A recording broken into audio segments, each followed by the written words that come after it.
हरे जय श्री कृष्ण जय श्री कृष्ण श्री कृष्ण जय श्री कृष्ण जय जय निताय जय गौर हरि दयालिताय जय गौर हरि जय जय प्रभुपाद प्रभुपाद प्रभुपाद जय प्रभुपाद जय जय गुरुदेव गुरुदेव गुरुदेव गुरुदेव हरे कृष्ण माता जी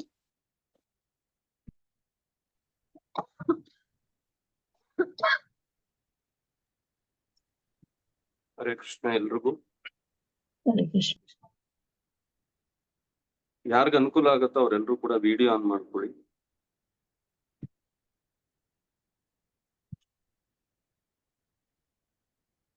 ಓಂ ನಮೋ ಭಗವತೆ ವಾಸುದೇವಾಯ. ಓಂ ನಮೋ ಭಗವತೆ ವಾಸುದೇವಾಯ. ಓಂ ನಮೋ ಭಗವತೆ ವಾಸುದೇವಾಯ. ನಾರಾಯಣಂ ನಮಸ್ಕೃತ್ಯ ನರಂ ಚೈವ ನರೋತ್ತಮಂ ದೇವೀಂ ಸರಸ್ವತಿಂ ವ್ಯಾಸಂ ತತೋ ಜಯಮುದೀರಯೇ. ಶೃಣ್ವತಾಂ ಸ್ವಕತಃ ಕೃಷ್ಣ ಪುಣ್ಯಶ್ರವಣ ಕೀರ್ತನಃ ಹೃದಯಂತಸ್ತು ಅಭದ್ರಾಣಿ ವಿಧುನೋತಿ. ಹರೇ ಕೃಷ್ಣ ಪ್ರಭು ಮ್ಯೂಟ್ ಆಗಿದ್ದೀರಾ ಪ್ರಭು?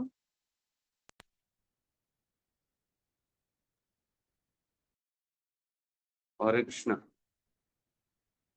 ಯಾರಿಗ ಅನುಕೂಲ ಆಗುತ್ತೋ ಅವ್ರು ವಿಡಿಯೋ ಆನ್ ಮಾಡ್ಕೊಳ್ಳಿ.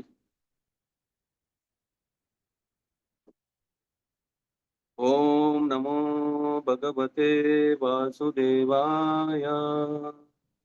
ಓಂ ನಮೋ ಭಗವತೆ ವಾಸುದೇವಾಯ. ಓಂ ನಮೋ ಭಗವತೆ ವಾಸುದೇವಾಯ. ನಾರಾಯಣಂ ನಮಸ್ಕೃತ್ಯ ನರಂ ಚೈವ ನರೋತ್ತಮಂ ದೇವೀಂ ಸರಸ್ವತಿಂ ವ್ಯಾಸಂ ತತೋ ಜಯಮುದೀರಯೇ. ಶೃಣ್ವತಾಂ ಸ್ವಕತಃ ಕೃಷ್ಣ ಪುಣ್ಯಶ್ರವಣ ಕೀರ್ತನಃ ಹೃದಯಂತಸ್ತು ಅಭದ್ರಾಣಿ ವಿಧುನೋತಿ ಸುಹೃತ್ಸತಾಂ. ನಷ್ಟಪ್ರಾಯೇಷು ಅಭದ್ರೇಷು ನಿತ್ಯಂ ಭಾಗವತ ಸೇವಯಾ ಭಗವತೀರುತ್ತಮ ಶ್ಲೋಕೆ ಭಕ್ತಿರ್ಭವತಿ ನೈಷ್ಟಕೀ. ಓಂ ಅಜ್ಞಾನತಿಮಿರಂಧಸ್ಯ ಜ್ಞಾನಾಂಜನಶಲಾಕಯಾ ಚಕ್ಷುರುನ್ಮಿಲಿತಂ ಯೇನ ತಸ್ಮೈ ಶ್ರೀ ಗುರುವೇ ನಮಃ. ನಮಾಯಂ ವಿಷ್ಣುಪದಾಯ ಕೃಷ್ಣಪೃಷ್ಠಾಯ ಭೂತಲೆ ಶ್ರೀಮತೆ ಜಯಪತಾಕ ಸ್ವಾಮಿನ್ನಿತಿ ನಾಮಿನೇ. ನಮಾಚಾರ್ಯಪಾದಾಯ ನಿತಾಯ ಕೃಪಪ್ರದಾಯಿನೇ ಗೌರಕದದಾಮದೈನಗ್ರಗ್ರಾಮತಾರಿಣೇ. ನಮಾಯಂ ವಿಷ್ಣುಪದಾಯ ಕೃಷ್ಣಪೃಷ್ಠಾಯ ಭೂತಲೆ ಶ್ರೀಮತೆ ಭಕ್ತಿವೇದಾಂತ ಸ್ವಾಮಿನ್ನಿತಿ ನಾಮಿನೇ. ನಮಸ್ತೆ ಸರಸ್ವತಿ ದೇವೆ ಗೌರವಾಣಿ ಪ್ರಚಾರಿಣೆ ನಿರ್ವಿಶೇಷ ಶೂನ್ಯವಾದಿ ಪಾಶ್ಚಾತ್ಯ ದೇಶತಾರಿಣೆ. ವಾಂಛಾಕಲ್ಪತರುಭಯಶ್ಚ ಕೃಪಾ ಸಿಂಧುಭ್ಯ ಏವ ಚ ಪತಿತನಾಂ ಪಾವನೇಭ್ಯೋ ವೈಷ್ಣವೇಭ್ಯೋ ನಮೋ ನಮಃ. ಜಯ ಶ್ರೀ ಕೃಷ್ಣ ಚೈತನ್ಯ ಪ್ರಭು ನಿತ್ಯಾನಂದ ಶ್ರೀ ಅದ್ವೈತ ಗದಾಧರ ಶ್ರೀವಾಸಾದಿ ಗೌರಭಕ್ತವೃಂದ. ಹರೇ ಕೃಷ್ಣ ಕೃಷ್ಣ ಕೃಷ್ಣ ಹರೇ ಹರೇ ಹರೇ ರಾಮ ರಾಮ ರಾಮ ಹರೇ ಹರೇ.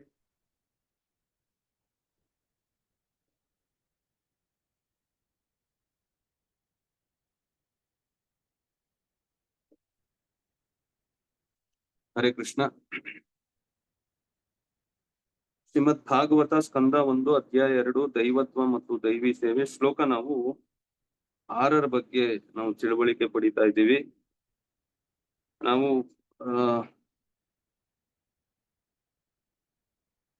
ಎರಡನೇ ಅಂದ್ರೆ ಮೊದಲನೇ ಪ್ಯಾರ ಭಾವಾರ್ಥದಲ್ಲಿ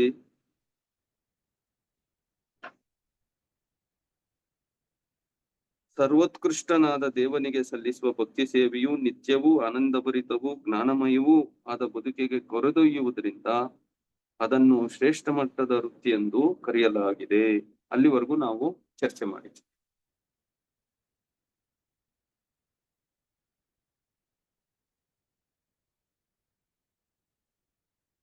ಅದನ್ನ ಮುಂದುವರಿಸಿ ನಾವು ಹಾಗೆ ಇವಾಗ ತಿಳುವಳಿಕೆ ಪಡ್ಕೊಳ್ಳೋಣ. ಸೂತ ಗೋಸ್ವಾಮಿಗಳು ಋಷಿ ಮುನಿಗಳ ಪ್ರಶ್ನೆಗಳಿಗೆ ಮೊದಲನೇ ಪ್ರಶ್ನೆಗೆ ಉತ್ತರವಾಗಿ ಈ ಒಂದು ವಿಚಾರನ ಹೇಳಿದ್ರು ಅಂತ ಪ್ರಭುಪಾದರು ಫಸ್ಟ್ ನಮ್ಗೆ ತಿಳುವಳಿಕೆ ಕೊಟ್ರು.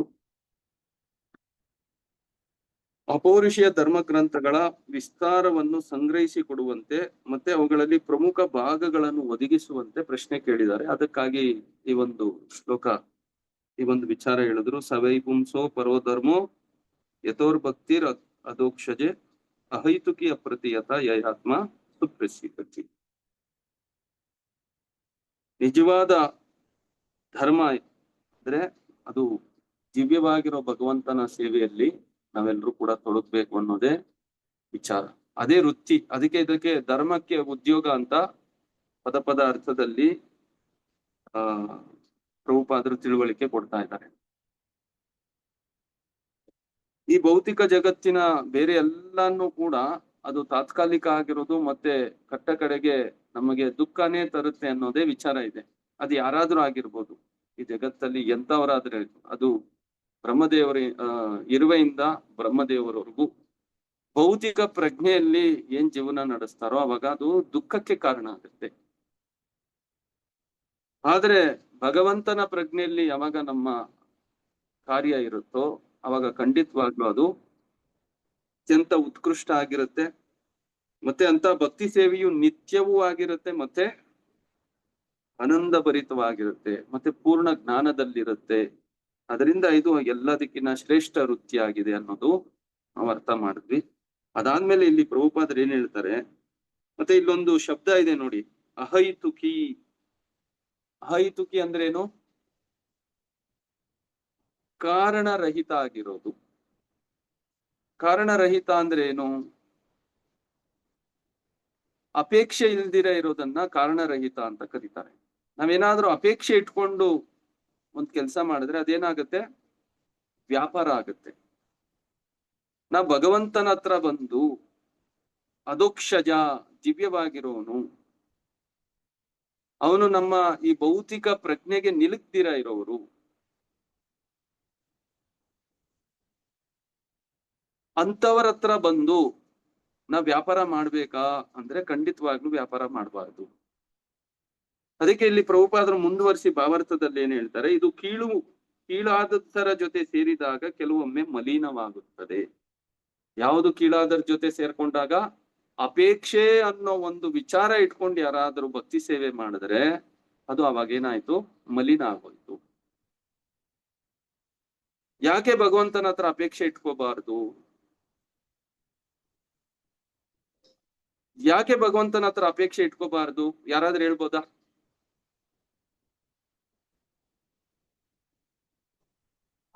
ಅದು ವ್ಯಾಪಾರ ಆಗ್ಬಿಡುತ್ತೆ.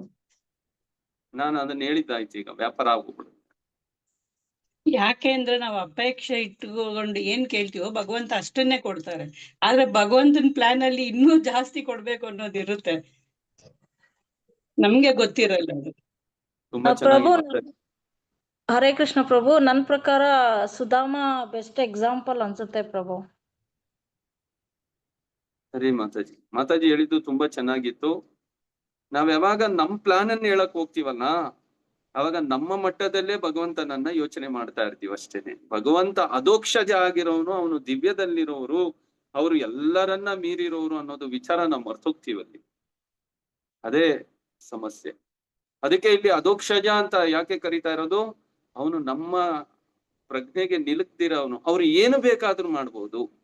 ಇವಾಗ ಉದಾಹರಣೆಗೆ ಅದಕ್ಕೆ ಆಚಾರ್ಯರು ಒಂದು ಉದಾಹರಣೆ ಕೊಡ್ತಾರೆ. ಇವಾಗ ಒಂದು ಹಳ್ಳಿಗೆ ಒಬ್ಬ ರಾಜ ಬಂದ ಅಂದ್ಕೊಳ್ಳಿ. ರಾಜ ಬಂದಿದ್ದಾರೆ. ರಾಜ ಬಂದು ಹಳ್ಳಿಗೆ ಬಂದಾಗ ಹಳ್ಳಿ ಜನ ಎಲ್ಲ ಸೇರಿದ್ರು. ಸೇರಿದಾಗ ರಾಜ ಕೇಳಿದ್ರು, ನಿಮ್ಗೆ ಏನ್ ಬೇಕೋ ಕೇಳಿ, ನಾನು ಇವಾಗ ಕೊಡ್ತೀನಿ ನಿಮ್ಗೆ. ಯಾಕೆಂದ್ರೆ ರಾಜ ಬಂದಾಗ ಅದು ವಿಶೇಷ ಅಲ್ವಾ. ಅದರಿಂದ ಎಲ್ರು ಕೂಡ ಒಬ್ಬೊಬ್ರು ಒಂದೊಂದು ಕೇಳಕ್ ಶುರು ಮಾಡಿದ್ರು. ನಮ್ಮ ಹಳ್ಳಿಯಲ್ಲಿ ರಸ್ತೆ ಇಲ್ಲ ಸರಿಯಾಗಿರೋದು, ಒಂದ್ ಒಳ್ಳೆ ರಸ್ತೆಗಳ ವ್ಯವಸ್ಥೆ ಮಾಡಿ ಕೊಡಿ. ಕೆಲವ್ರು ಕೇಳಿದ್ರು. ಕೆಲವರು ಕೇಳಿದ್ರು, ಇಲ್ಲ ನಮ್ಗೆ ಮನೆ ಬೇಕಾಗಿದೆ, ನಮ್ಗೆ ಮನೆ ಇಲ್ಲ, ಒಂದ್ ಮನೆ ಮಾಡಿ ಕೊಡಿ. ಈ ತರ ಒಬ್ಬೊಬ್ರು ಒಂದೊಂದನ್ನ ಕೇಳ್ತಾ ಹೋದ್ರು. ಆದ್ರೆ ಕಡೆಗೆ ಒಬ್ಬ ವ್ಯಕ್ತಿ ಏನು ಕೇಳಲಿಲ್ವಂತೆ. ಅವಾಗ ಅವ್ರ ಹತ್ರ ಬಂದ್ ಕೇಳಿದ್ರು, ಯಾಕೆ ನೀನೇನು ಕೇಳ್ತಾನೆ ಇಲ್ಲ, ಸುಮ್ನೆನೆ ಇದೆಯಾ, ಎಲ್ರು ಕೇಳಿದ್ರಲ್ವಾ, ನೀನು ಅದೇ ತರ ಕೇಳ್ಕೊ. ಅದಕ್ಕೆ ಅವ್ರೇನ್ ಹೇಳಿದ್ರು, ಸ್ವಾಮಿ ನನ್ಗೆ ಏನು ಬೇಡ, ನನಗೆ ಬೇಕಾಗಿರೋದು ನಿಮ್ದು ಪ್ರೀತಿ ಮಾತ್ರ ಬೇಕು ಅಷ್ಟೇ. ನಿಮ್ ಪ್ರೀತಿ ವಿಶ್ವಾಸ ಇಟ್ಕೊಂಡ್ಬಿಡಿ ಸಾಕು, ನಾನು ಅಷ್ಟನ್ ಮಾತ್ರ ಬಯಸ್ತೀನಿ, ಬೇರೆ ಇನ್ನೇನು ನನ್ಗೇನು ಅಗತ್ಯ ಇಲ್ಲ. ಸರಿ ಅದಾದ್ಮೇಲೆ ರಾಜ, ಸರಿ ಆಯ್ತು, ನಾನು ನಿನ್ನನ್ನ ಇವತ್ತು ಸ್ನೇಹಿತನಾಗಿ ಸ್ವೀಕರಿಸ್ತೀನಿ, ನಿನ್ನನ್ನ ಸ್ನೇಹಿತ, ನಾನು ನೀನು ಸ್ನೇಹಿತರಾಗಿರೋಣ ಅಂತ ವಿಚಾರ ಹೇಳ್ಕೊಂಡು ರಾಜ ಹೊಟ್ಟೋದ್ರು, ಅರಮನೆಗೆ ಹೊಟ್ಟೋದ್ರು, ಅವ್ರ ರಾಜ್ಯಕ್ಕೆ ಹೊಟ್ಟೋದ್ರು. ಇಲ್ಲಿ ಏನೇನ್ ಬೇಕೋ ಎಲ್ಲ ವ್ಯವಸ್ಥೆ ಆಯ್ತು. ಕೆಲವರಿಗೆ ಮನೆ ಕೊಟ್ರು, ಕೆಲವರಿಗೆ ಜಮೀನ್ ಕೊಟ್ರು, ಕೆಲವರಿಗೆ ರಸ್ತೆ ಕೊಟ್ರು, ಎಲ್ಲ ಕೊಟ್ರು. ಅದೇ ಅರಮನೆಗೆ ಹೋದ್ಮೇಲೆ ರಾಜ ವಿಶೇಷ ಆಗಿರೋದು ಪಲ್ಲಕ್ಕಿ ಕಳ್ಸಿದ್ರಂತೆ ಹಳ್ಳಿಗೆ. ಯಾಕೆಂದ್ರೆ ನನ್ ಸ್ನೇಹಿತ ಹಳ್ಳಿಯಲ್ಲಿದ್ದಾನೆ, ಅವನು ಯಾವಾಗೂ ನನ್ ಜೊತೆಲಿ ಇರ್ಬೇಕು, ಅದರಿಂದ ನೀವು ಅವನನ್ನ ಕರ್ಕೊಂಬಂದ್ಬಿಡಿ ಅಂತ ಪಲ್ಲಕ್ಕಿಯಲ್ಲಿ ಕುಂಡಿಸ್ಕೊಂಡು ಅರಮನೆಗೆ ಕರ್ಕೊಂಡು ಹೊಟ್ಟೋದ್ರು. ಇವಾಗ ನಮ್ಗೆ ಇದರಿಂದ ಏನ್ ಅರ್ಥ ಆಗ್ತಾ ಇದೆ ಹೇಳಿ?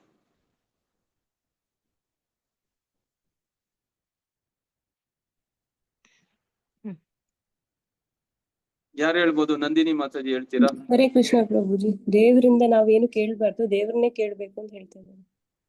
ಅವಾಗ ಅವ್ರು ನಮ್ಗೇನ್ ಬೇಕೋ ಅವರೇ ನೋಡ್ಕೊಳ್ತಾರೆ ಅಂತ. ಸರಿ ಇದೆ ಮಾತು. ಪ್ರಭು ಅವ್ರ ಜಾತಿ ಅವ್ರ ರಾಜ್ಯದಲ್ಲೇ ನಮ್ಗೆ ಜಾಗ ಕೊಡ್ತಾರಲ್ಲ ಪ್ರಭು, ನಮ್ಗೆ ಮೋಕ್ಷ ಕೊಡ್ತಾರೆ. ಕರೆಕ್ಟ್ ಅಲ್ವಾ? ಮತ್ತೆ ರಾಜ ಇದಕ್ಕೆ ಹರೇ ಕೃಷ್ಣ ಪ್ರಭು, ಕರ್ಕೊಂಡು ಹೊಟ್ಟೋದು. ಹೇಳಿ ಮಾತಾಜಿ. ಇದಕ್ಕೆ ಇಂಗ್ಲಿಷ್ ಅಲ್ಲಿ ಒಂದು ಪ್ರಾವರ್ಬ್ ಹೇಳ್ತಾರೆ Prabhu, don't ask belongings of God, ask God only ಅಂತ. ಅಂದ್ರೆ ಭಗವಂತನ ವಸ್ತುಗಳಿಗೆ ಇಚ್ಛೆ ಪಡಬೇಡಿ, ಭಗವಂತನನ್ನೇ ಇಚ್ಛೆ ಪಡಿ ಅಂತ ಹೇಳ್ತಾರೆ. ಅವನ್ನ ಇಚ್ಛೆ ಪಟ್ಟಾಗ ಅವನ್ಗೆ ಏನಿದೆಯೋ ಅದೆಲ್ಲ ಅವ್ರು ಕೊಟ್ಟೆ ಕೊಡ್ತಾರೆ ಅಂತ ಇದಕ್ಕೆ ಅರ್ಥ.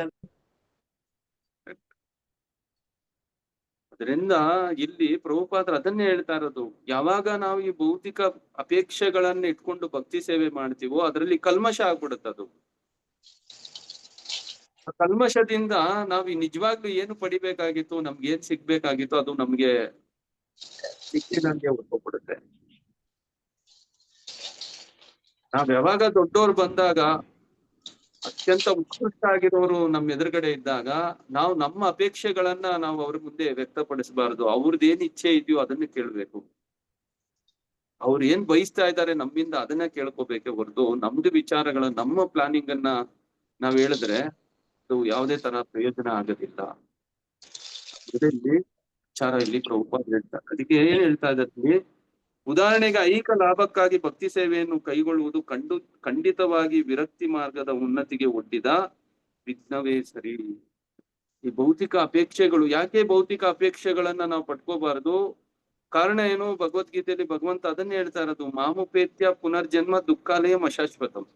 ಇದು ಈ ಜಗತ್ತು ಬರೀ ದುಃಖದಿಂದ ತುಂಬೋಗಿರೋದು.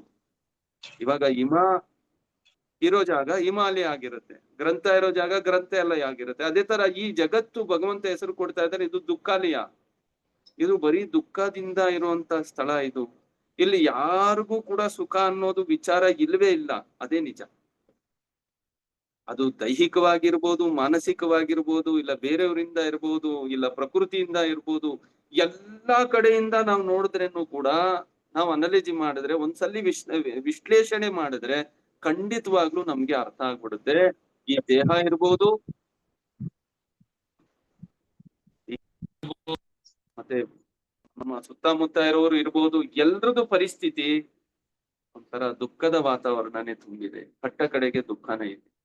ಅದಕ್ಕೆ ಇಲ್ಲಿ ಭಗವಂತನ ಭಕ್ತಿ ಸೇವೆಯಲ್ಲಿ ಈ ದುಃಖ ನಿವಾರಣೆಗಾಗಿ ಒಬ್ಬ ವ್ಯಕ್ತಿ ಈ ಭೌತಿಕ ಜಗತ್ತಲ್ಲಿ ಏನಾದ್ರೂ ಅಪೇಕ್ಷೆಗಳನ್ನಿಟ್ಟು ಕೆಲಸ ಮಾಡಿದಾಗ ಅದು ಖಂಡಿತವಾಗ್ಲೂ ಭಗವಂತನ ಹತ್ರಕ್ಕೆ ಹೋಗೋದಿಕ್ಕೆ ಏನೋ ನಿವೃತ್ತಿ ಮಾರ್ಗದಲ್ಲಿ ಅದು ಅಡ್ಡಿ ಮಾಡ್ಬಿಡುತ್ತೆ.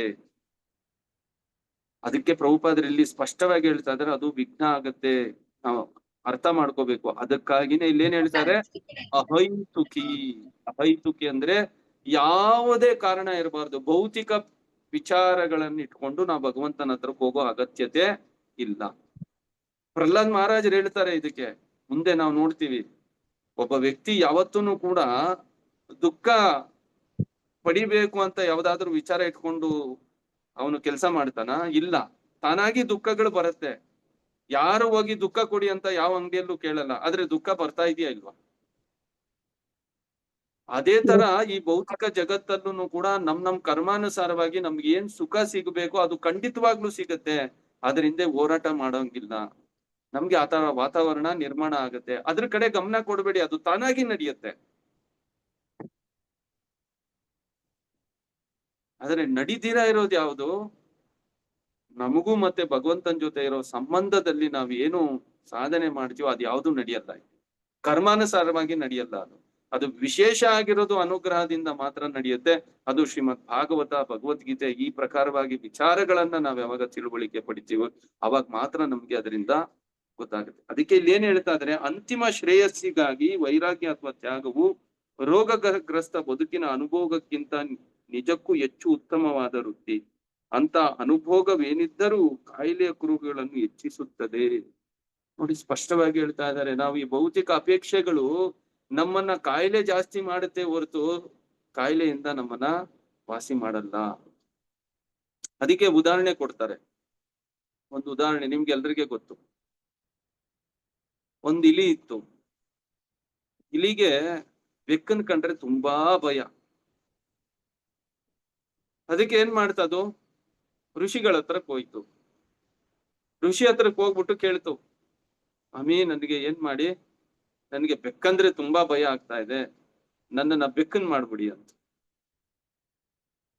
ಸರಿ, ಅದನ್ನ ಋಷಿಗಳು ಏನ್ ಮಾಡಿದ್ರು, ತಥಾಸ್ತು ಆಯ್ತು, ನೀನ್ ಇವತ್ತಿಂದ ಬೆಕ್ಕಾಗು ಅಂತ ಬೆಕ್ಕನ್. ಮತ್ತೆ ಸ್ವಲ್ಪ ದಿನ ಆದ್ಮೇಲೆ ಮತ್ತೆ ಬಂತು ಋಷಿಗಳ ಹತ್ರ, ಬೆಕ್ಕು ನನಗೆ ನಾಯಿ ಕಂಡ್ರೆ ಸಿಕ್ಕಾಪಟ್ಟೆ ಭಯ ಆಗ್ತಾ ಇದೆ. ಸರಿ, ಮತ್ತೆ ಏನ್ ಮಾಡ್ತು, ಋಷಿಗಳು ಏನ್ ಮಾಡಿದ್ರು, ಸರಿ ಆಯ್ತು ನೀನ್ ನಾಯಿ ಆಗು ಅಂತ ಮತ್ತೆ ಅದಕ್ಕೆ ನಾಯಿನಾಗಿ ಮಾಡ್ಬೋದು. ಮತ್ತೆ ನಾಯಿ ದೇಹದಲ್ಲಿ ಹೋಯ್ತು. ಮತ್ತೆ ನಾಯಿ ಏನ್ ಮಾಡ್ತು, ತೋಳನ್ ಕಂಡ್ರೆ ತುಂಬಾ ಭಯ ಆಗತ್ತೆ ನನ್ಗೆ. ಸರಿ, ತೋಳ ಮಾಡಿದ್ರು. ತೋಳಕ್ಕೇನ್ ಭಯ, ಸಿಂಹನ್ ಕಂಡ್ರೆ ಭಯ. ಸಿಂಹನ್ ಮಾಡಿದ್ರು. ಸಿಂಹ ಏನ್ ಮಾಡ್ತು, ಮತ್ತೆ ಗರ್ಜನೆ ಮಾಡಿ ಋಷಿ ಮುನಿಗಳನ್ನೇ ತಿನ್ನಕ್ ಹೋಯ್ತು. ಕಟ್ಟೆ ಕಡೆಗೆ ನೀನ್ ಇಲಿ ಆಗುವಂತ ಮತ್ತೆ ಶಾಪ ಕೊಟ್ರು. ಈ ಪ್ರಕಾರವಾಗಿ ನಮ್ದು ಭೌತಿಕ ಪರಿಸ್ಥಿತಿ. ನಾವ್ ಅನ್ಕೊಂಡಿದೀವಿ ಈ ಮಟ್ಟದಲ್ಲಿದ್ದೀವಿ, ಈ ಮಟ್ಟದಿಂದ ಈ ಮಟ್ಟ ಕೊಟ್ಟೋದ್ರೆ ನಮ್ಮ ದುಃಖ ಪರಿವಾರ ಆಗ್ಬಿಡುತ್ತೆ, ನಾವ್ ಅದಕ್ಕೆ ಪ್ರಯತ್ನ ಪಡ್ತೀವಿ. ಆದ್ರೆ ಖಂಡಿತವಾಗ್ಲು ನಾವ್ ಯಾವುದೇ ಪರಿಸ್ಥಿತಿಯಲ್ಲಿ ಭೌತಿಕ ಜಗತ್ತಲ್ಲಿ ಸುಖ ಪಡೆಯೋದಿಕ್ಕೆ ಸಾಧ್ಯ ಇಲ್ಲ. ಕಾಯಿಲೆನ ಹೆಚ್ಚಿಗೆ ಮಾಡುತ್ತೆ. ನಾವಿವತ್ತು ಹಣ ಇಲ್ಲ ಸೈಕಲ್ ಅಲ್ಲಿ ಹೋಗ್ತಾ ಇದೀವಿ ಅನ್ಕೊಳ್ಳಿ, ಇಲ್ಲ ಒಂದ್ ಗಾಡಿ ತಗೊಂಡ್ಬಿಟ್ರೆ ಚೆನ್ನಾಗಿರುತ್ತೆ ಅಂತ. ಗಾಡಿ ಬಂದ್ಮೇಲೆ ಒಂದ್ ಕಾರ್ ತಗೊಂಡ್ರೆ ಚೆನ್ನಾಗಿರುತ್ತೆ ಅಂತೀವಿ. ಈ ತರ ಯಾವ್ದೋ ಒಂದು ಅಪೇಕ್ಷೆಗಳನ್ನ ನಾವು ಪಡಿತಾ ಇದೀವಿ, ಅದನ್ನ ಮಾಡ್ಬಿಟ್ರೆ ನಾವು ಸುಖವಾಗಿರ್ಬೋದು ಅಂತ ಯೋಚನೆ ಮಾಡ್ತಾ ಇದೀವಿ. ಆದ್ರೆ ನೀವು ಅಲ್ಲಿರೋರ್ನ ನೋಡಿ, ಅವ್ರನ್ನೋಗಿ ಕೇಳಿ, ದೊಡ್ಡ ಬಂಗ್ಲೆ ಇದೆ, ಕಾರ್ ಇದೆ, ಇನ್ನೊಂದಿದೆ, ಮತ್ತೊಂದಿದೆ, ಎಲ್ಲಾ ಸೌಕರ್ಯ ಇದೆ, ಮನೆ ತುಂಬಾ ಹಣ ಬೀರುವಲ್ಲೆಲ್ಲ ಇಟ್ಟಿದ್ದಾರೆ. ಕೇಳಿ ನೋಡಿ, ಇವಾಗ ನೀವು ಸುಖವಾಗಿದ್ದೀರಾ ಅಂತ? ಇಲ್ಲ. ಯಾರನ್ನು ಅವ್ರ ಸ್ಥಾನದಲ್ಲಿ ಸುಖ ಅನ್ನೋದು ವಿಚಾರ ಈ ಜಗತ್ತಲ್ಲಿ ಇಲ್ಲ. ಕಾಯಿಲೆನ ಹೆಚ್ಚಿಗೆ ಮಾಡುತ್ತೆ. ನೀವು ಹಣ ಜಾಸ್ತಿ ಮಾಡಿದ ತಕ್ಷಣ ಭಯ ಜಾಸ್ತಿ ಆಗುತ್ತೆ. ಯಾರು ಬಂದು ಇವಾಗ ಒಡವೆ ಹಾಕೊಂಡಿದ ತಕ್ಷಣ ನಾವ್ ಅನ್ಕೊಂಡಿರ್ತೀವಿ, ಒಡವೆ ಹಾಕೊಂಡ್ರೆ ನನ್ನನ್ನೆಲ್ಲಾರು ನೋಡ್ತಾರೆ ತುಂಬಾ ಚೆನ್ನಾಗಿ, ನಾನು ಎಲ್ರಿಗೆ ಕಾಣಿಸ್ಕೋತೀನಿ, ಎಲ್ರು ನನ್ನನ್ನ ಮೆಚ್ಕೋತಾರೆ ಅಂತ ಮೊದಲನೇದು ಪ್ರಜ್ಞೆ ಇರುತ್ತೆ. ಆದ್ರೆ ಒಡವೆ ಹಾಕೊಂಡ್ಮೇಲೆ ನೋಡಿ, ಎಲ್ರು ನೋಡೋದಿಕ್ಕಿನ್ನ ಯಾರು ಕದೀತಾರೋ ಅನ್ನೋ ಭಯನೇ ಒಳಗಡೆ ಇಟ್ಕೊಂಡಿರ್ತೀವಿ. ಪರಿಸ್ಥಿತಿ ಅದೇ ಇರೋದು, ಹೌದಾ ಅಲ್ವಾ? ಅದನ್ನ ಜೋಪಾನ ಮಾಡಕ್ ತಾನೇ ನಾವ್ ಯೋಚನೆ ಮಾಡ್ತಾ ಇರ್ತೀವಿ. ಅದನ್ನ ಹೆಂಗೆ ನಾನು ಪಿನ್ ಹಾಕ್ಬೇಕು, ಎಲ್ಲೆಲ್ಲಿ ಪಿನ್ ಹಾಕ್ಬೇಕು, ಎಳೆದ್ರೇನು ಕೂಡ ಹೆಂಗ್ ಬರಬಾರ್ದು, ಇದನ್ನೇ ಯೋಚನೆ ಮಾಡಿ ನಾವು ಜೀವನ ನಡೆಸ್ತಾ ಇದೀವಿ. ಅಂದ್ರೆ ಅಲ್ಲಿ ಕಾಯಿಲೆ ಜಾಸ್ತಿ ಆಯ್ತಾ, ಸುಖ ಜಾಸ್ತಿ ಆಯ್ತಾ? ಕಾಯಿಲೆನೇ ಜಾಸ್ತಿ ಆಗಿರೋದು.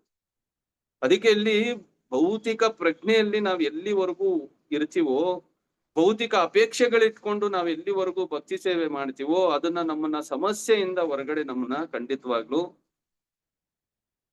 ಬರೋದಿಕ್ಕೆ ಸಾಧ್ಯನೇ ಇಲ್ಲ. ಅದಕ್ಕೆ ಇಲ್ಲಿ ಪ್ರಭುಪಾದರು ಏನ್ ಹೇಳ್ತಾ ಇದ್ದಾರೆ, ಇದು ಕಾಯಿಲೆ ಕುರುಗಳನ್ನು ಹೆಚ್ಚಿಸುತ್ತದೆ, ಅದರ ಅವಧಿಯನ್ನು ವಿಸ್ತರಿಸುತ್ತದೆ, ಮತ್ತೆ ಈ ಹುಟ್ಟು ಸಾವಿನ ರೋಗ ವೃದ್ಧಾಪ್ಯಗಳನ್ನ ನಮ್ಗೆ ಮತ್ತೆ ಅದನ್ನೇ ಶಂಕರಾಚಾರ್ಯರು ಹೇಳ್ತಾರು, ಪುನರಪಿ ಜನನಂ ಪುನರಪಿ ಮರಣಂ ಪುನರಪಿ ಜನನಿ ಜಠರೇ ಶಯನಂ. ಮತ್ತೆ ಮತ್ತೆ ಹುಡ್ತೀವಿ ಮತ್ತೆ ಸಾಯ್ತೀವಿ, ಮತ್ತೆ ಹುಡ್ತೀವಿ ಮತ್ತೆ ಸಾಯ್ತೀವಿ, ಮತ್ತೆ ಹುಡ್ತೀವಿ ಮತ್ತೆ ಸಾಯ್ತೀವಿ. ಈ ತರ 84 ಲಕ್ಷ ಯೋನಿಗಳಲ್ಲಿ ಮತ್ತೆ ಹುಡ್ತೀವಿ ಮತ್ತೆ ಸಾಯ್ತೀವಿ, ಮತ್ತೆ ಈ ಸಮಸ್ಯೆಯಲ್ಲಿ ಸಿಕ್ಕಾಕೊಂಡ್ಬಿಡ್ತೀವಿ. ಅದಕ್ಕೆ ನಿಜವಾದ ಬುದ್ಧಿವಂತ ಆಗಿರೋನ್ ಏನ್ ಮಾಡ್ಬೇಕು? ದಾಸರು ಅದನ್ನೇ ಹೇಳ್ತಾರೋ, ಮಾನವ ಜನ್ಮ ದೊಡ್ಡದು, ಇದ ಹಾನಿ ಮಾಡಲು ಬೇಡಿ ಹುಚ್ಚಪ್ಪಗಳಿರ. ಮನುಷ್ಯ ಜನ್ಮ ಸಿಕ್ಕಿದೆ, ಅದಕ್ಕೆ ಅವ್ರೇನ್ ಹೇಳ್ತಾರೆ, ಆಳು ಸಂಸಾರ ಸುಳಿಗೆ ಸಿಲುಕುವರೆ. ಈ ಸಂಸಾರದ ಸುಳಿಯಲ್ಲಿ ಸಿಕ್ಕಾಕೊಂಡು ಒದ್ದಾಡ್ತೀರಾ? ಇಲ್ಲ. ಸಮಯ ಯಾವ್ದಕ್ಕೆ ಉಪಯೋಗಿಸ್ಬೇಕು, ಯಾವ್ದಕ್ಕೆ ಎಷ್ಟು ಸಮಯ ಕೊಡ್ಬೇಕು, ಇದನ್ನ ನಾವು ಕಲಿಬೇಕು. ನಾವು ನಿರ್ಧಾರ ಮಾಡೋದಲ್ಲ, ನಾವ್ ಇದನ್ನ ಏನ್ ಮಾಡ್ಬೇಕು? ಕಲ್ತ್ಕೋಬೇಕು. ಯಾಕೆ ಕಲಿಬೇಕು ಅಂದ್ರೆ, ನಿಜವಾಗ್ಲೂ ನಾವೆಲ್ಲರೂ ಕೂಡ ಅಜ್ಞಾನದಲ್ಲಿದ್ದೀವಿ. ಓಂ ಅಜ್ಞಾನ ತಿಮಿರಂಧಸ್ಯ ಜ್ಞಾನಾಂಜನ ಶಲಾಕಯ. ಗುರುಗಳ ಹತ್ರಕ್ಕೆ ಹೋಗ್ಬೇಕು, ನಾವು ಅವ್ರ ಹತ್ರ ಕಲಿಬೇಕು. ಯಾಕೆ ಗುರುಗಳ ಹತ್ರಕ್ಕೆ ಹೋಗ್ಬೇಕು? ಅವರು ಸಾಮಾನ್ಯ ಅಲ್ಲ, ಅವರು ಭಗವಂತನ ಪ್ರತಿನಿಧಿಗಳಾಗಿ ಭಗವಂತನ ಧಾಮದಿಂದ ಬಂದಿರ್ತಾರೆ. ಅವರು ಪರಿಸರ ಪರಿಸ್ಥಿತಿ ಸಮಯನ ನೋಡ್ಬಿಟ್ಟು ಅವರು ನಮ್ಗೆ ನಿರ್ಧಾರ ಹೇಳ್ತಾರೆ, ನೀವ್ ಈ ಪ್ರಕಾರವಾಗಿ ಮಾಡಿ, ನಿಮ್ಮ ಜೀವನನ ಇದಕ್ಕಾಗಿ ಉಪಯೋಗಿಸಿ. ಸಾಧನೆ ಅಂದ್ರೆ ಏನು, ಕಲಿಯುಗ ಅಂದ್ರೆ ಏನು, ಕಲಿಯುಗದಲ್ಲಿ ನಾವ್ ಏನ್ ಮಾಡ್ಬೇಕು ಅನ್ನೋದನ್ನ ಯಥಾವತ್ತಾಗಿ ತಿಳುವಳಿಕೆ ಕೊಡ್ತಾರೆ. ಆ ವಿಚಾರಗಳೇ ಶ್ರೀಮದ್ ಭಾಗವತದಲ್ಲಿ ಇರೋದೇ ಹೊರತು ಏನೋ ಅವಾರ್ಚನೀಯ ಆಗಿರೋದು ಶಬ್ದಗಳಲ್ಲ ಇವೆಲ್ಲ. ಅದಕ್ಕೆ ಪ್ರಭುಪಾದರು ಅವಾರ್ಚನೀಯ ಆಗಿರೋದು ಯಾವ್ದೋ ಒಂದ್ ಶಬ್ದ ಇದು ಅಂತ ಅರ್ಥ ಮಾಡ್ಕೋಬೇಡಿ.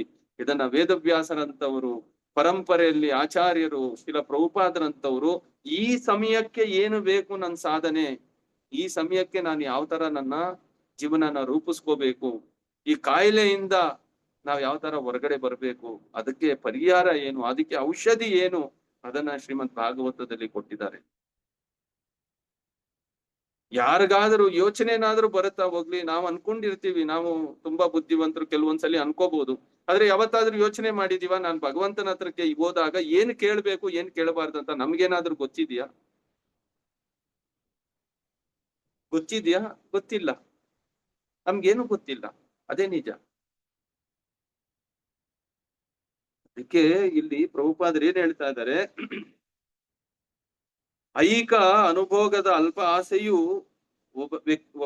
ಒಬ್ಬ ವ್ಯಕ್ತಿನ ಇದು ಅವಧಿ ಏನ್ ಮಾಡುತ್ತೆ, ವಿಸ್ತಾರ ಮಾಡ್ಬಿಡುತ್ತೆ, ಮತ್ತೆ ಮತ್ತೆ ಹುಟ್ಟು ಸಾವಿನ ಚಕ್ರದಲ್ಲಿ ಬಂದ್ಬಿಡುತ್ತೆ. ಆದುದರಿಂದ ಭಗವಂತನಿಗೆ ಸಲ್ಲಿಸುವ ಭಕ್ತಿ ಸೇವೆಯು ಗುಣಮಟ್ಟದಲ್ಲಿ ಶುದ್ಧವಾಗಿರಬೇಕು. ಅದನ್ನ ಶುದ್ಧ ಪ್ರಜ್ಞೆ ಇಟ್ಕೊಂಡು ಮಾಡ್ಬೇಕು. ಆ ಶುದ್ಧ ಪ್ರಜ್ಞೆನೇ ಏನಂದ್ರೆ ಅಹೈತುಕಿ ಅಪ್ರತೀಯತ. ಈ ಶಬ್ದನ ಯಾವಾಗೂ ನೆನಪಲ್ಲಿ ಇಟ್ಕೊಳ್ಳಿ.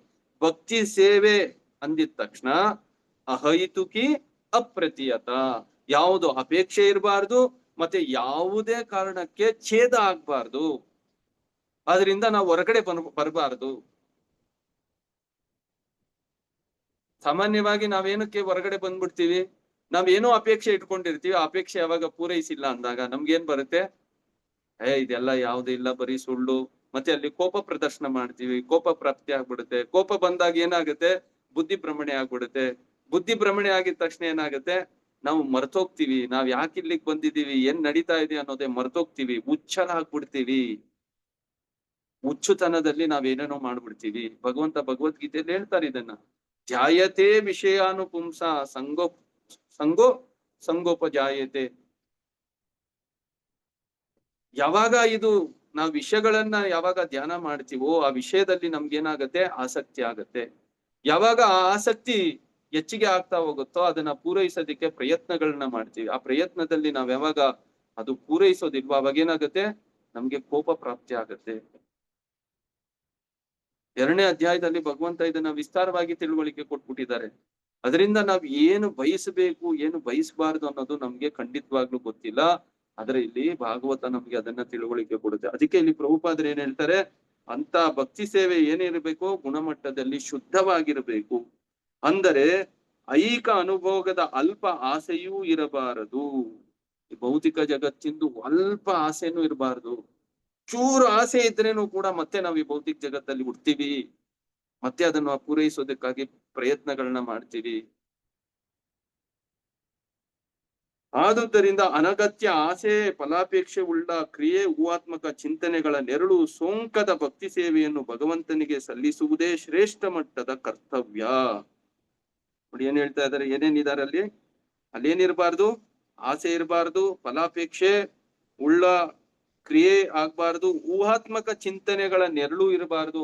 ಇದೆಲ್ಲ ಊಹೆ ಮಾಡ್ತಾ ಏನೋ ಇದೆಲ್ಲ ಊಹೆ ಅಲ್ಲ, ಊಹೆದು ವಿಚಾರ ಅಲ್ಲ, ಇದು ಸಾಕ್ಷಾತ್ಕಾರದ ವಿಚಾರ.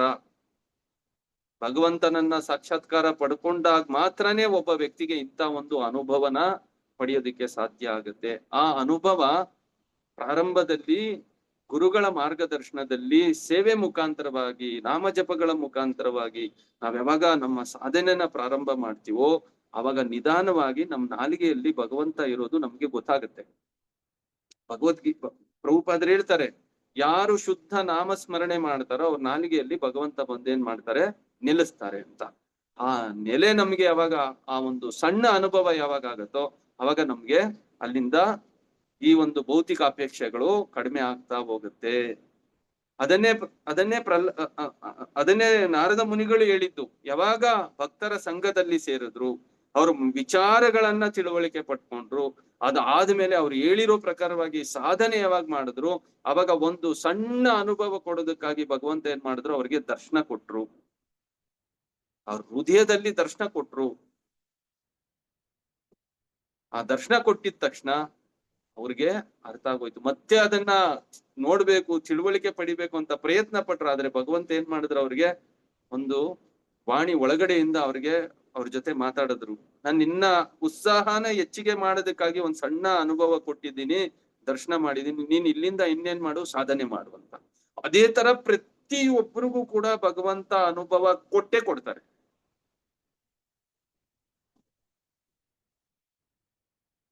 ಆ ಅನುಭವ ನಮಗೆ ಸಿಕ್ಕಿದಾಗ ನಾವು ಈ ಭೌತಿಕ ಅಪೇಕ್ಷೆಗಳನ್ನ ಬಿಟ್ಬಿಡ್ತೀವಿ.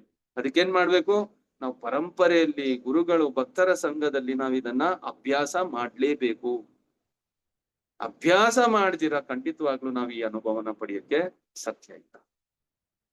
ಇಲ್ಲೇನ್ ಹೇಳ್ತಾ ಇದ್ದಾರೆ ಪ್ರಭುಪಾದರು, ಇದನ್ನು ಪ್ರತಿಯೊಬ್ಬನು ಅಳವಡಿಸಿಕೊಳ್ಳಬೇಕು, ಪ್ರತಿಯೊಬ್ಬರನ್ನು ಕೂಡ ಮಾಡ್ಲೇಬೇಕು. ಭಗವಂತನ ಸೇವೆಯಲ್ಲಿ ತೊಡಗಿದವನಿಗೆ ಇದೊಂದೇ ನಿರಂತರ ನೆಮ್ಮದಿಯನ್ನು ನೀಡಬಲ್ಲದು, ಇದೊಂದೇ ನೆಮ್ಮದಿನ ನೀಡುತ್ತೆ.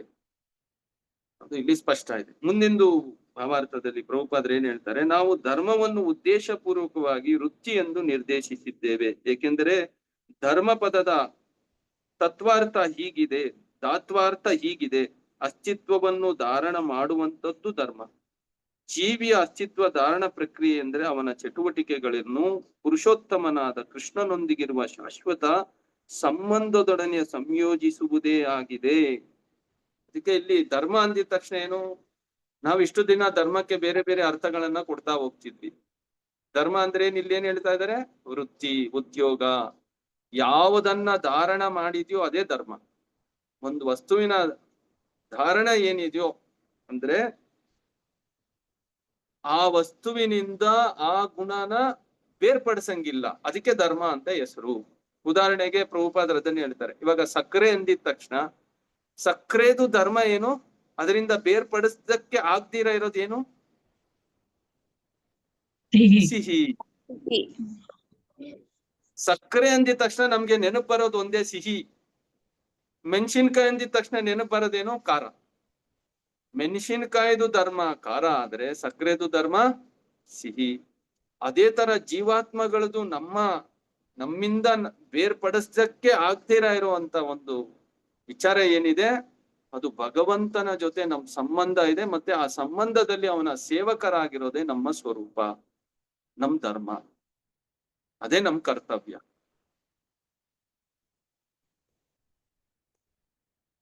ಅದಕ್ಕೆ ಇಲ್ಲಿ ಏನ್ ಹೇಳ್ತಾ ಇದ್ದಾರೆ,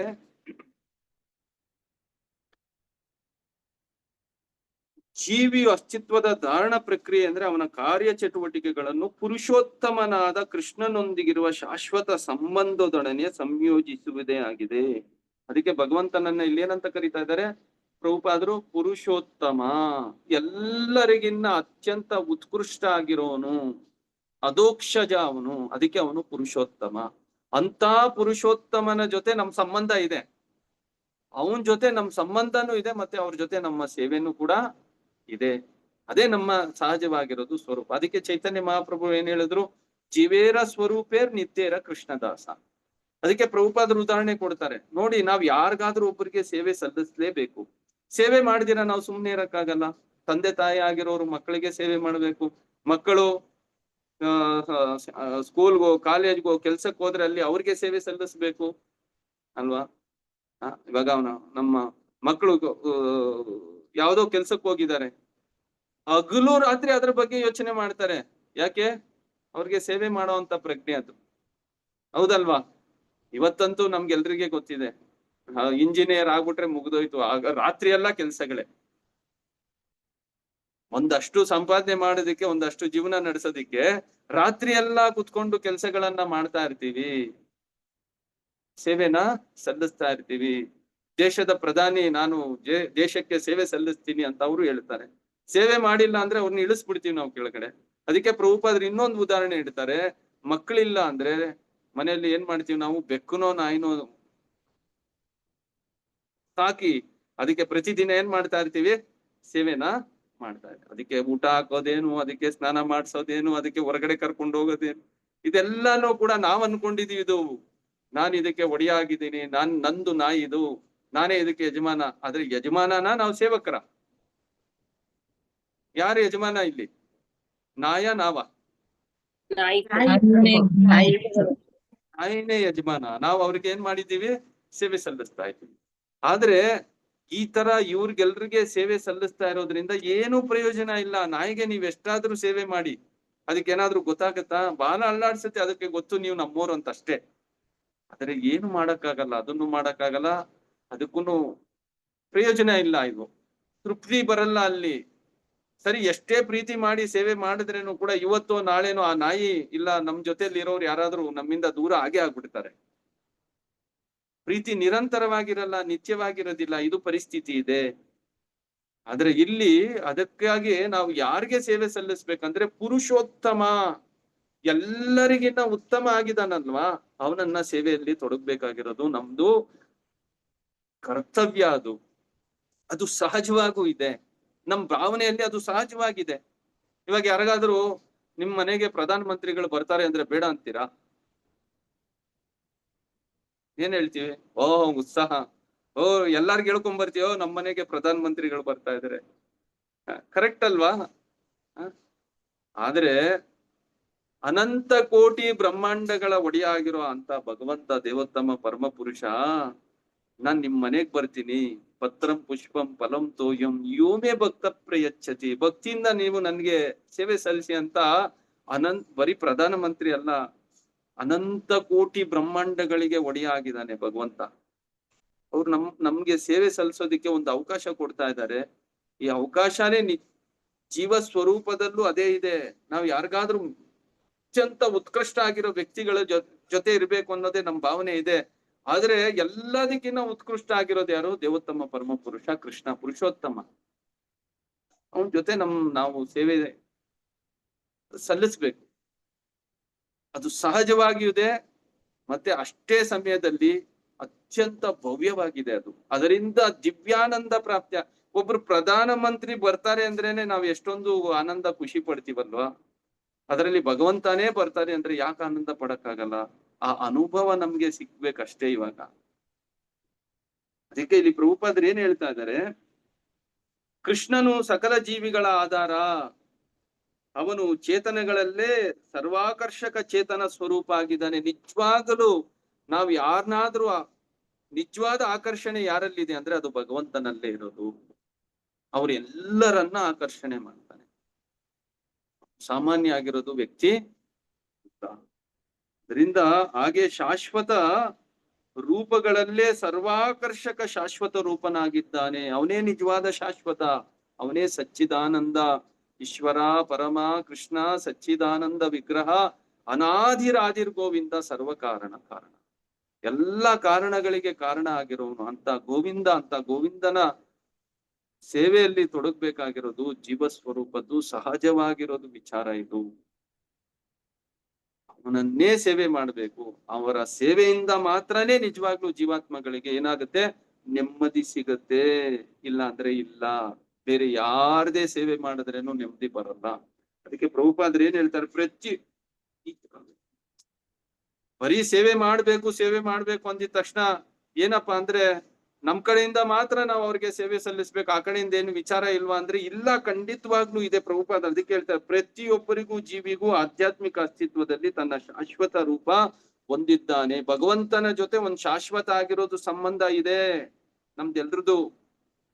ಅದನ್ನ ತಿಳುವಳಿಕೆ ಕೊಡೋದಕ್ಕಾಗಿನೇ ಭಗವಂತ ಈ ಭೌತಿಕ ಜಗತ್ತಿಗೆ ಬರೋದು. ಪರಿತ್ರಾಣಾಯ ಸಾಧುನಾಂ ವಿನಾಶಾಯ ಚ ದುಷ್ಕೃತಾಂ ಧರ್ಮ ಸಂಸ್ಥಾಪನಾರ್ಥಾಯ ಸಂಭವಾಮಿ ಯುಗೆ ಯುಗೆ. ಭಗವಂತ ಅದಕ್ಕಾಗಿನೇ ಬರ್ತಾರೆ. ಬಂದಾಗ ಆತರ ಲೀಲೆಗಳನ್ನ ಮಾಡಿ ತೋರಿಸ್ತಾರ ಅವರು. ಏನ್ ಲೀಲೆ ಮಾಡಿದ್ರು ಆತರ? ಭಗವಂತ ಕೃಷ್ಣ 16,000 ಜನದ ಜೊತೆ ಮದ್ವೆ ಆದ್ರು. ಒಬ್ಬ ಸಾಮಾನ್ಯ ವ್ಯಕ್ತಿ ಮದ್ವೆ ಆಗಕ್ಕಾಗತ್ತ ಆತರ? 16,000 ಅಲ್ಲ, 16 ಜನ ಜೊತೆನೂ ಮದ್ವೆ ಆಗಕ್ಕಾಗಲ್ಲ.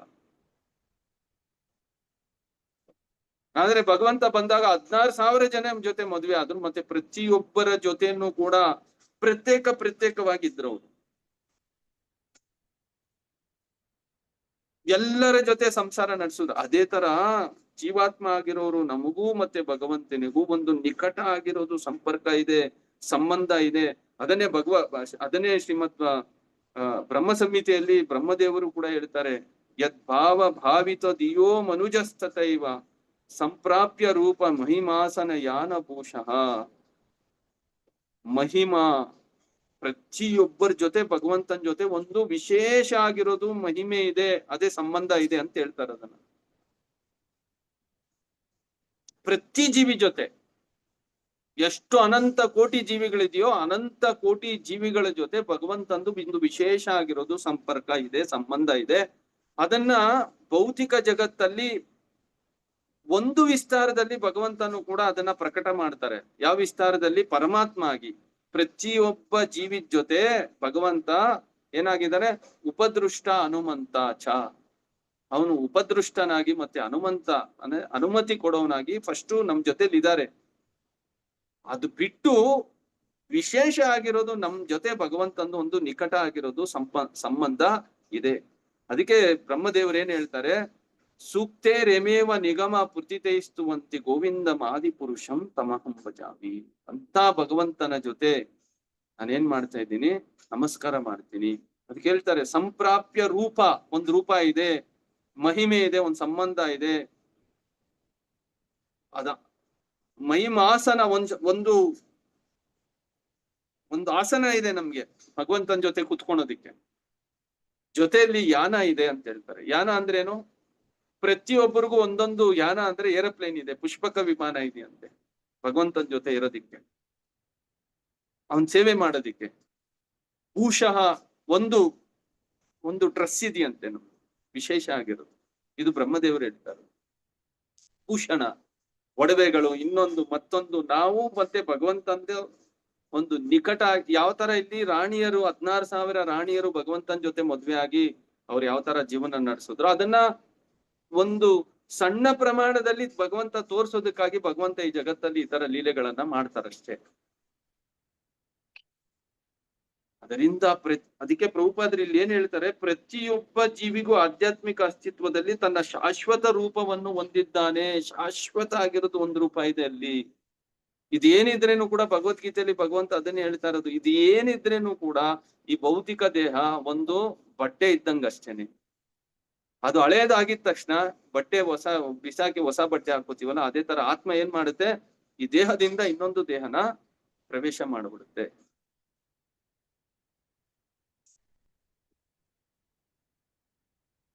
ಕೃಷ್ಣನು ಎಲ್ಲದಕ್ಕೂ ಸನಾತನ ಆಕರ್ಷಣೆಯಾಗಿದ್ದಾನೆ.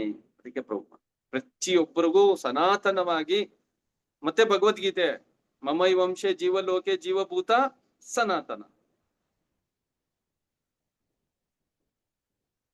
ಪ್ರತಿಯೊಬ್ಬ ಜೀವಿನೂ ಕೂಡ ಭಗವಂತನ ಅಂಶ, ಸನಾತನವಾಗಿ ಅವನ ಜೊತೆಲಿರೋರು. ಅದನ್ನೇ ಇಲ್ಲಿ ಪ್ರಭುಪಾದರು ಹೇಳ್ತಾರೆ. ಸನಾತನವಾಗಿ ಭಗವಂತನ ಒಂದು ಆಕರ್ಷಣೆ, ಮತ್ತೆ ಭಗವಂತನಿಗೂ ನಮಗೂ ಒಂದು ಆಕರ್ಷಣೆ ಇದೆ, ಆ ಸಂಬಂಧ ಇದೆ.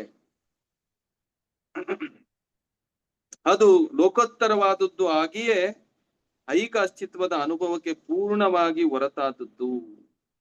ಅದು ಲೋಕೋತ್ತರ ಅಂದ್ರೆ ಏನು? ಮತ್ತೆ ಅದು ಈ ಭೌತಿಕ ಜಗತ್ತಿಗೆ ಸೇರಿಲ್ಲ, ಅದು ಈ ಭೌತಿಕ ದೇಹಕ್ಕೂ ಸೇರಿಲ್ಲ. ಅದು ಶುದ್ಧ ಆಗಿ ಆತ್ಮ ಪ್ರಜ್ಞೆಯಲ್ಲಿ. ಮತ್ತೆ ಭಗವದ್ಗೀತೆ ಬ್ರಹ್ಮಭೂತ ಪ್ರಸನ್ನಾತ್ಮ ನಾ ಸೋಚತಿ ನಾಕಾಂಕ್ಷತಿ. ಯಾರು ಅಂತ ಸಂಬಂಧದಲ್ಲಿ ಒಬ್ಬ ವ್ಯಕ್ತಿ ಅನುಭವ ಮಾಡ್ತಾನೋ ಅವನಿಗೆ ಈ ಭೌತಿಕ ಜಗತ್ತಿಂದು ಅಪೇಕ್ಷೆಗಳಿರಲ್ಲ. ನ ಸೋಚತಿ ನಾಕಾಂಕ್ಷತಿ, ಯಾವುದೇ ಅಪೇಕ್ಷೆನೂ ಇರಲ್ಲ, ಮತ್ತೆ ಯಾವುದಕ್ಕಾಗಿ ಅವನು ಚಿಂತನೆನೂ ಮಾಡಲ್ಲ.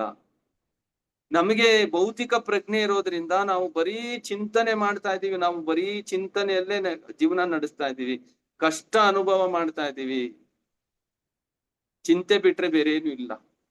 ಅದಕ್ಕೆ ಇಲ್ಲಿ ಪ್ರಭುಪಾದರು ಮುಂದುವರಿಸಿ ಏನ್ ಹೇಳ್ತಾ ಇದ್ದಾರೆ, ಸೇವಕ ಸೇವ್ಯ ಸಂಬಂಧ ಅತ್ಯಂತ ಹಿತವಾದ ಆಪ್ತತೆಯ ರೂಪ. ಆ ಸಂಬಂಧ ಯಾವ ತರ ಇದೆ? ಸೇವಕ ನಾವು, ಭಗವಂತ ಸೇವೆ ಸ್ವೀಕರಿಸುವುದು. ಭಕ್ತಿ ಸೇವೆಯಲ್ಲಿ ಪ್ರಗತಿ ಸಾಧಿಸುತ್ತಾ ಹೋದಂತೆ ಭಕ್ತನ ಇದನ್ನು ಅರಿಯುತ್ತಾನೆ. ನಾನು ಅವಾಗ್ಲೇ ಹೇಳಿದ್ನಲ್ಲ, ಯಾವಾಗ ಕುತ್ಕೊಂಡು ಜಪ ಮಾಡ್ತೀವೋ ಅವಾಗ ನಾವು ಆಚಾರ್ಯರ ಮಾತು, ಗುರುಗಳ ಮಾತನ್ನ ಕೇಳಿ ಯಾವಾಗ ನಾವು ನಮ್ಮ ಜೀವನ ನಾವು ರೂಪಿಸ್ಕೋತೀವೋ ಅವಾಗ ಇದು ನಿಧಾನವಾಗಿ ನಮ್ಗೆ ಗೊತ್ತಾಗುತ್ತೆ. ಅದಕ್ಕೆ ನಾರದ ಮುನಿಗಳದ್ದು ಉದಾಹರಣೆ ನಾವು ತಗೊಂಡ್ವಿ. ಐಕ ಅಸ್ತಿತ್ವದ ಇಂಥ ಸನ್ನಿವೇಶದಲ್ಲೂ ಕೂಡ, ಈ ಸನ್ನಿವೇಶದಲ್ಲೂ ಇಂಥ ಪರಿಸ್ಥಿತಿಯಲ್ಲೂ ಕೂಡ ಅಲೌಕಿಕ ಪ್ರೇಮವು ಸಂಪೂರ್ಣವೂ ಆದ ಭಗವತ್ ಸೇವೆಯಲ್ಲಿ ಪ್ರತಿಯೊಬ್ಬನು ತನ್ನನ್ನು ತೊಡಗಿಸಿಕೊಳ್ಳಬೇಕು. ಈ ಭೌತಿಕ ದೇಹ ಸಿಕ್ಕಿರೋದೇ ಅದಕ್ಕೆ, ಈ ಮನುಷ್ಯ ಜನ್ಮ ಸಿಕ್ಕಿರೋದೇ ಅದಕ್ಕೆ, ಅದಕ್ಕಾಗಿನೇ ಈ ದೇಹ ಇದೆ, ಅದಕ್ಕೆ ಇದನ್ನ ಸರಿಯಾಗಿ ಅದಕ್ಕೆ ಉಪಯೋಗಿಸ್ಕೋಬೇಕು. ಅದಕ್ಕೆ ಮಾನವ ಜನ್ಮ ದೊಡ್ಡದು. ಅದು ಕ್ರಮೇಣ ವಾಸ್ತವ ಬದುಕಿನ ಸುಳಿವನ್ನು ಕೊಡುತ್ತದೆ. ನಮ್ಗೆ ಆ ಅನುಭವ ಶಾಶ್ವತ ಆಗಿರೋದು, ಪ್ರಜ್ಞೆ, ಭಗವಂತನ ಸಾಕ್ಷಾತ್ಕಾರ, ಆ ಸುಳಿವು ನಮಗೂ ಕೂಡ ಸಿಗುತ್ತೆ. ಪ್ರತಿಯೊಬ್ಬರಿಗೂ ಪೂರ್ಣ ತೃಪ್ತಿಗಾಗಿ ಜೀವಿಯನ್ನು ಹುರಿದುಂಬಿಸುತ್ತದೆ. ಯಾವ ತರ ನಾರದ ಮುನಿಗಳಿಗೆ ಭಗವಂತ ಆ ದರ್ಶನ ಕೊಟ್ಟು ಹುರಿದುಂಬಿಸಿದ್ರೋ ಅದೇ ತರ ಪ್ರತಿಯೊಬ್ಬರಿಗೂ ಕೂಡ ಭಗವಂತ ದರ್ಶನ ಕೊಡ್ತಾರೆ, ಅವರು ನಮ್ಮನ್ನ ಹುರಿದುಂಬಿಸ್ತಾರೆ.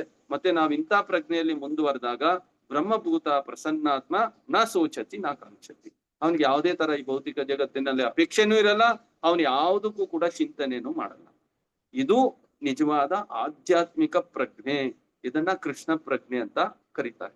ಇಲ್ಲಿಗೆ ನಮ್ ಸಮಯ ಮುಗೀತು. ಯಾರಿಗಾದ್ರೂ ಏನಾದ್ರೂ ಪ್ರಶ್ನೆ ಇದ್ರೆ ಕೇಳ್ಬೋದು. ಶ್ರೀಮದ್ ಭಾಗವತಂ ಕಿ ಜೈ, ಜಗದ್ಗುರು ಶಿಲಾ ಪ್ರಭುಪಾದ ಕಿ ಜೈ.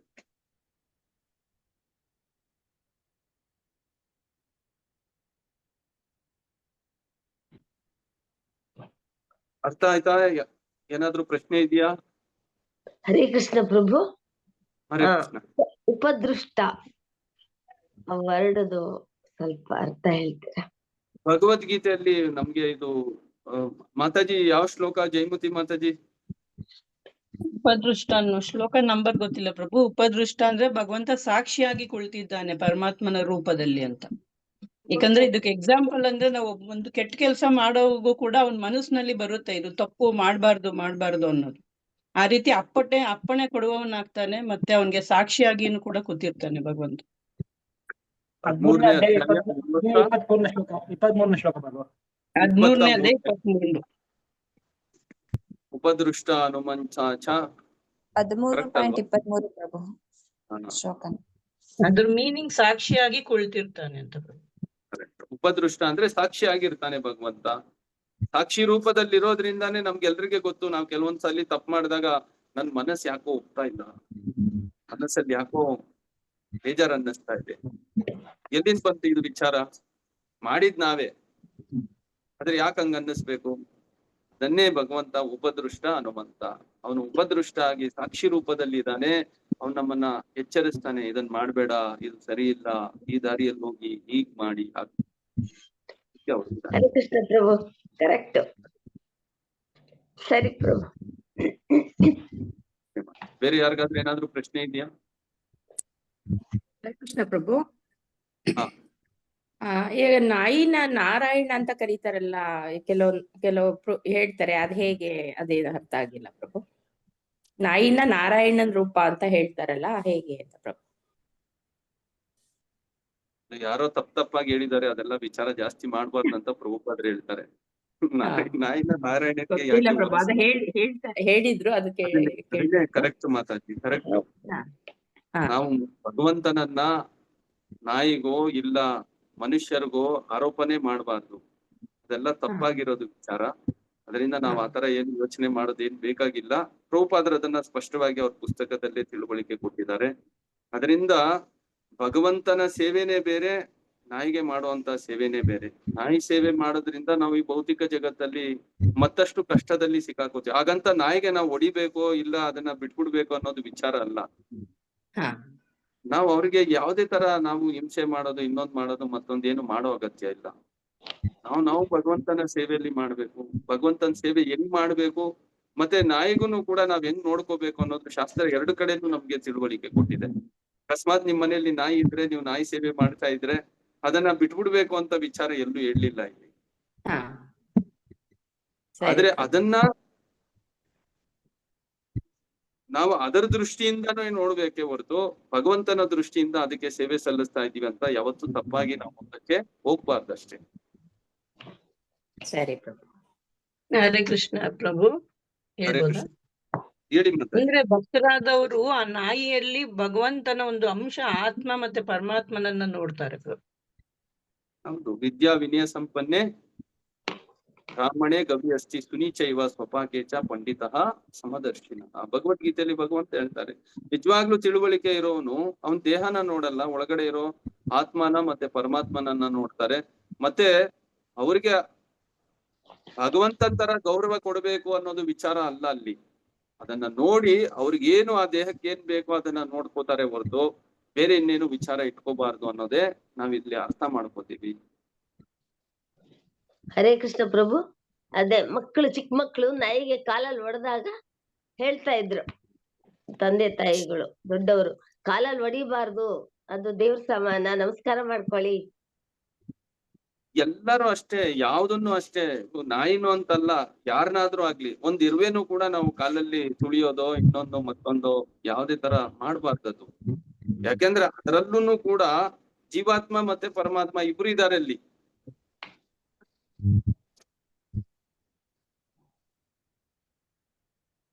ಬೇರೆ ಏನಾದ್ರೂ ಪ್ರಶ್ನೆ ಇದೆಯಾ?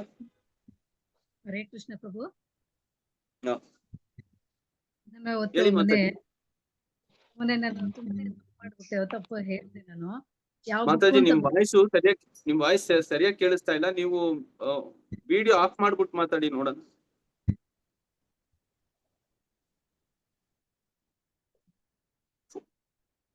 ಮ್ಯೂಟ್ ಮಾಡಬೇಡಿ, ವಿಡಿಯೋ ಆಫ್ ಮಾಡಿ,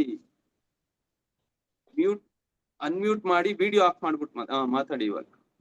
ಹರೇ ಕೃಷ್ಣ ಪ್ರಭು. ಅದು ನಾನು ಅವತ್ತು ಮೊನ್ನೆ ಯಾವ ಬುಕ್ಕು ಅಂತ ಗೊತ್ತಿಲ್ಲ ಅಂತ ಹೇಳ್ಬಿಟ್ಟೆ, ಯಾವ್ದು ಎಷ್ಟನೇ ಅಧ್ಯಾಯ ಎಷ್ಟನೇ ಶ್ಲೋಕ ಅನ್ನೋದು ನಾನು ತಿಳ್ಕೊಂಡೆ, ಲೇಟ್ ಆಗಿ ಜಾಯಿನ್ ಆಗಿದ್ದೆ. ಆಮೇಲೆ ನಾನು ಎಲ್ಲ ನೀವ್ ಹೇಳ್ತಾ ಇರೋ ಕಥೆಗಳೆಲ್ಲ ಆಮೇಲೆ ಎಲ್ಲ ಒಂದು ಅವತ್ತಲ್ದ ಅಧ್ಯಾಯ ಎಲ್ಲ ಲೇಟ್ ಆಗಿ ನಾನು ಎಲ್ಲ ಕೇಳಿಸ್ಕೊತಾ ಇದ್ದೀನಿ. ಸರಿ, ಮಾತಾಡಿ ಓದಿ ಅಂತ ಹೇಳಿದ್ರು. ನೆಕ್ಸ್ಟ್ ನಾನು ಓದ್ತೀನಿ. ಯಾವಾಗ ಓದ್ಬೇಕು ಅಂತ ನೀವ್ ಹೇಳಿದ್ರೆ ಅವಾಗ ಓದ್ತೀನಿ ಪ್ರಭು. ಅದು ಜಯಮತಿ ಮಾತಾಜಿ ಹತ್ರ ನೀವು ಕೇಳಿ ಮಾತಾಜಿ. ಖಂಡಿತವಾಗ್ಲೂ ಅವರು ಯಾರ್ಯಾರು ಹೆಸರು ಕೊಟ್ಟಿದಾರೋ ಅದಾದ್ಮೇಲೆ ನಿಮ್ಮ ಇದು ಬಂದಾಗ ನೀವು ಓದ್ಬೋದು. ಸರಿ ಪ್ರಭು, ಥ್ಯಾಂಕ್ ಯು ಪ್ರಭು. ಹರೇ ಕೃಷ್ಣ ಪ್ರಭು. ಹರೇ ಕೃಷ್ಣ. ಮಾತಾಜಿ, ಜಯಮೂರ್ತಿ ಹರೇ ಕೃಷ್ಣ ಮಾತಾಜಿ. ಪ್ರಭು. ಮಾತಾಜಿ, ನಾನು ಕ್ಲಾಸ್ ಅಲ್ಲಿ ಕೊನೆಯಲ್ಲಿ ಹೇಳ್ತೀನಿ ಯಾವತ್ ನೀವು ಹೇಳ್ಬೇಕು, ನಾಳೆ ನೀವು ಓದ್ಬೇಕು ಅಂತ ತಿಳಿಸ್ತೀನಿ. ಸರಿ ಯಾರು ಸರಿ ಮಾತಾಡ್ತಾರೆ? ಹರೇ ಹರೇ ಕೃಷ್ಣ. ಕೃಷ್ಣ ಪ್ರಭು. ಹಾ ಪ್ರಭು, ಏನೋ ಅಪೇಕ್ಷೆ ಇಟ್ಕೋಬಾರ್ದು ಅನ್ನೋದೇನೋ ಗೊತ್ತಾಯ್ತು ಪ್ರಭು. ಹಾ ನಾವು ಪೂಜೆ ಮಾಡುವಾಗ ಆಯುಷ್ಯಾರೋಗ್ಯ ಕೊಟ್ಟು ಕಾಪಾಡು ಅಂತ ಕೇಳ್ಕೊತೀವಲ್ಲ ಪ್ರಭು. ಮಾತಾಜಿ, ಇದು ಸಹಜವಾಗಿ ನಾವು ಇದೇ ತರನೇ ಯಾವಾಗ್ಲೂ ಮಾಡ್ತೀವಿ. ಆದ್ರೆ ನೀವ್ ಯಾವಾಗ ಮುಂದೆ ಭಾಗವತ ಕೇಳಿಸ್ಕೊತಾ ಹೋಗ್ತಿರೋ ಅವಾಗ ನಿಮ್ಗೆ ಗೊತ್ತಾಗತ್ತೆ ನಾವ್ ಏನ್ ಬಯಸ್ಬೇಕು ಏನ್ ಬಯಸ್ಬಾರ್ದು. ಇದೆಲ್ಲಾನು ಕೂಡ ನಮ್ಗೆ ಅರ್ಥ ಆಗತ್ತೆ ಮಾತಾಜಿ. ನೀವು ಆ ಪ್ರಕಾರವಾಗಿ ನಮ್ಮ ಪ್ರಜ್ಞೆನ ಚೇಂಜ್ ಮಾಡ್ತಾ ಹೋಗ್ಬೋದು. ಸದ್ಯಕ್ಕೆ ನೀವು ಅದನ್ನ ಕೇಳಿರೋದ್ರಲ್ಲಿ ಏನು ತಪ್ಪೇನಿಲ್ಲ, ಕೇಳಬಾರ್ದು ಅನ್ನೋದೇನಿಲ್ಲ. ಆಯುಷನ್ನ ಕೇಳ್ಬೇಕು, ಆರೋಗ್ಯನೂ ಕೇಳ್ಬೇಕು. ಯಾಕೆ ಕೇಳಬೇಕು? ನಾವು ಕೃಷ್ಣ ಪ್ರಜ್ಞೆಲ್ಲ ಚೆನ್ನಾಗಿ ಭಕ್ತನ ಸೇವೆ ಮಾಡೋದಿಕ್ಕೆ ಜಪ ಅದನ್ನು ಕೂಡ ಬೇಕಾಗತ್ತಲ್ವಾ. ಅದರಿಂದ ನೀವು ಆ ಪ್ರಜ್ಞೆ ಇಟ್ಕೊಂಡು ಕೇಳಿದ್ರೆ ಏನು ತಪ್ಪೇನಿಲ್ಲ. ಆದ್ರೆ ಮುಂದೆ ಏನ್ ಹೇಳುತ್ತೆ ಭಾಗವತ, ಏನ್ ಹೇಳುತ್ತೆ, ಯಾವುದೇ ಅಪೇಕ್ಷೆ ಇರ್ಲಿ ಆದ್ರೆ ನೀವು ಭಗವಂತನ ಸೇವೆಯಲ್ಲಿ ಬನ್ನಿ, ಭಗವಂತನ ಸೇವೆಯಲ್ಲಿ ತೊಡಗಿ, ಖಂಡಿತವಾಗ್ಲೂ ನಿಮ್ಗೆ ಅನುಕೂಲ ಆಗತ್ತೆ ಅಂತ ನಮ್ಗೆ ತಿಳುವಳಿಕೆ ಕೊಡ್ತೀವಿ. ನಾವು ಮುಂದೆ ಅದನ್ನೆಲ್ಲ ಅರ್ಥ ಮಾಡ್ಕೊಡೋಣ. ಹರೇ ಕೃಷ್ಣ. ಇಲ್ಲಿಗೆ ಹರೇ ನಾವು ಕೃಷ್ಣ. ಕಾರ್ಯಕ್ರಮ ಇಲ್ಲಿಗೆ ನಿಲ್ಸೋಣ. ನಿಮ್ಗೆ ಏನಾದ್ರೂ ಪ್ರಶ್ನೆ ಇದ್ರೆ ಖಂಡಿತವಾಗ್ಲೂ ಸೋಮವಾರ ಮತ್ತೆ ನಾವು ಈ ಒಂದು ಕಾರ್ಯಕ್ರಮದಲ್ಲಿ ಜಾಯಿನ್ ಆದಾಗ ಎಲ್ಲರೂ ಒಟ್ಟಿಗೆ ಸೇರಿ ನಾವು ಅದನ್ನ ತಿಳುವಳಿಕೆ ಪಡೆಯೋದಕ್ಕೆ ಪ್ರಯತ್ನ ಪಡೋಣ. ಅಲ್ಲಿವರೆಗೂ ಒಂದ್ಸಲ ಹರೇ ಕೃಷ್ಣ ಅಂತ ಹೇಳಿ ನಾವು ಕಾರ್ಯಕ್ರಮ ನಿಲ್ಸೋಣ. ನಾಳೆ ನಿಮ್ಗೆಲ್ರಿಗೆ ಗೊತ್ತಿದೆ ನಮ್ ದೇವಸ್ಥಾನದಲ್ಲಿ ಕಾರ್ಯಕ್ರಮ ಇರುತ್ತೆ. ಎಲ್ರೂ ಕೂಡ ದೇವಸ್ಥಾನಕ್ಕೆ ಬನ್ನಿ, ಸೇವೆಯಲ್ಲಿ ಭಗವಂತನ ಸೇವೆಯಲ್ಲಿ ತೊಡಗೋಣ. ಅದರಿಂದ ಭಗವಂತನ ಸಾಕ್ಷಾತ್ಕಾರ ಪಡ್ಕೊಳ್ಳೋದಕ್ಕೆ ಇನ್ನೂ ನಮ್ಗೆ ಹೆಚ್ಚಿಗೆ ಅವಕಾಶಗಳು ಪ್ರಭುಪಾದರು ಮಾಡಿ ಕೊಟ್ಟಿದ್ದಾರೆ. ಅದರಿಂದ ವಾರಕ್ಕೊಂದಿನ ಬಂದು ದೇವಸ್ಥಾನದಲ್ಲಿ ಸೇವೆಯಲ್ಲಿ ತೊಡಗೋದು, ಭಕ್ತಿ ವೃಕ್ಷಗಳಲ್ಲಿ ಭಾಗವಹಿಸೋದು, ಮತ್ತೆ ಪ್ರತಿದಿನ ಬೆಳಿಗ್ಗೆ 5 ಗಂಟೆಯಿಂದ 7 ಗಂಟೆವರೆಗೂ ಜಪ ಮಾಡೋದು, ಮತ್ತೆ ಭಾಗವತ ಕೇಳಿಸ್ಕೊಳೋದು, ಇದೆಲ್ಲಾನು ಕೂಡ ನಮ್ಮ ಆತ್ಮ ಸಾಕ್ಷಾತ್ಕಾರಕ್ಕೆ ಭಗವಂತನ ಜೊತೆ ನಮ್ಮ ಸಂಬಂಧನ ಅರ್ಥ ಮಾಡೋದಕ್ಕೆ ಸರಿಯಾಗಿರೋದು ದಾರಿ. ಅದರಿಂದ ನಾಳೆ ಎಲ್ರೂ ಒಟ್ಟಿಗೆ ನಾವು ದೇವಸ್ಥಾನದಲ್ಲಿ ಕಾರ್ಯಕ್ರಮದಲ್ಲಿ ತೊಡಗೋಣ. ಅಲ್ಲಿವರೆಗೂ ಒಂದ್ಸಲ ಹರೇ ಕೃಷ್ಣ ಮಂತ್ರ ಹೇಳಿ ನಾವು ಈ ಕಾರ್ಯಕ್ರಮ ನಿಲ್ಸೋಣ. ಹರೇ ಕೃಷ್ಣ ಹರೇ ಹರೇ ಕೃಷ್ಣ ಹರೇ ರಾಮ ಹರೇ ರಾಮ ರಾಮ ರಾಮ ಹರೇ ಹರೇ. ಧನ್ಯವಾದ.